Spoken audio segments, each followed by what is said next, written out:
गांव का नाम था सोनापुर। दिन में ये गांव बिल्कुल सामान्य लगता। मंदिर की घंटियां, बच्चों की किलकारियां और गलियों में चहल पहल।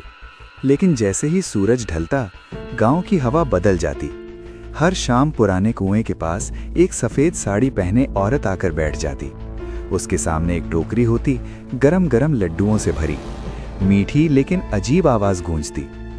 लड्डू ले लो बेटा, बहुत मीठे हैं, एक खाओगे तो दिल खुश हो जाएगा। जैसे ही वो टोकरी खोलती, पूरे इलाके में घी और इलायची की खुशबू फैल जाती।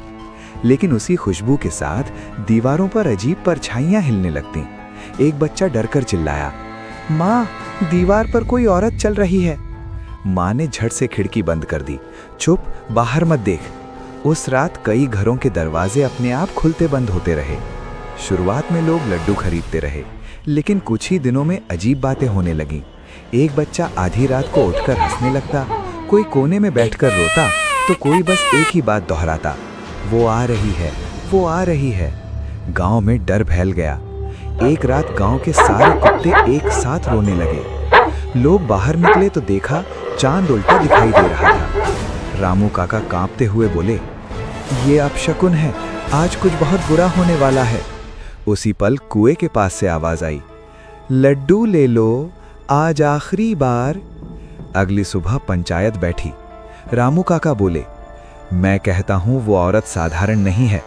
शंभू डरते हुए बोला, मैंने उसे आधी रात को पेड़ से उल्टा लटके देखा है। पूरा पंचायत सन्न रह गया। इसी गांव में रहता था आरव, 16 साल का समझदार और निडर लड़का। आरव बोला, डर तब तक रहेगा जब तक हम सच से भागते रहेंगे। माँ ने रोते हुए कहा, बेटा, उस चुड़ैल से दूर रहना। आरव मुस्कुराया, माँ, सच जानना जरूरी है। उस रात आरव को भयानक सपना आया। उसने देखा एक औरत आग में जल रही है और चिल्ला रही है, मेरे बेटे को लौटा दो। आरव नींद से घबरा कर उठा, ये सपना नहीं, कोई मुझे बुला रहा है। रात को आरव छुपकर कुएं के पास पहुंचा। चुड़ैल वहीं बैठी थी। आरव बोला, माई, लड्डू कितने के हैं? चुड़ैल ने सिर उठाया। उसकी आंखें लाल चमक रही थीं। वो हंसी। तू डरता नहीं बच्चा? आरव बोला, डर सच से नहीं, झूठ से लगता है। चुड़ैल बोली, अगर सच जानना है तो ये लड्डू खा। जैसे ही आरव ने लड्डू खाया, चारों तरफ अंधेरा छा गया। चुड़ैल का चेहरा बदलने लगा, बाल जमीन तक फैल गए, पांव उल्टे हो गए। अब भी डर नहीं लगा? आरव कांपते हुए बोला, अब नहीं, अब मुझे दर्द दिख रहा है। आरव ने देखा वो औरत कभी गांव की सबसे अच्छी हलवाई थी। गांव वालों ने लालच में उस पर झूठा इल्जाम लगाया, उसके बेटे को मार दिया और उसे गांव से निकाल दिया। वो टूट गई और दर्द ने उसे चुड़ैल बना दिया।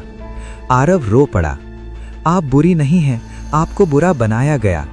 चुड़ैल फूट फूट कर रोई, मैं बदला नहीं चाहती थी, बस सच दिखाना चाहती थी। अगली सुबह आरव पुराने बंद मंदिर पहुंचा।